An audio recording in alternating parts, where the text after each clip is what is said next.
Velasquez, ibinuking ni OG Alcacid, ayaw na ayaw talaga mag-ehersisyo. Hindi may kakaila na isa si Regine Velasquez Alcacid sa mga pinakapinapahalagahan at hinahangaang artista sa mundo ng OPM. Kilala bilang Asia's Songbird, matagal na siyang itinuturing na reyna sa larangan ng musika. Ngunit sa kabila ng kanyang malaanghel na boses at karismang taglay, may isang bagay pa lang talagang hindi niya kinahihiligan, ang pag-ehersisyo, lalo na ang paglalakad at pagtakbo. Ibinunyag ito ng kanyang asawang si OG Alcacid.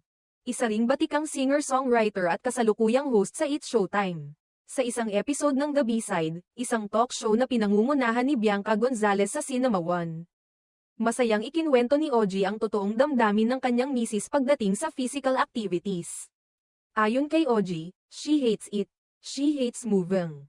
Talagang yung kung pwedeng buong araw siyang nakahiga, nagbubuting-ting.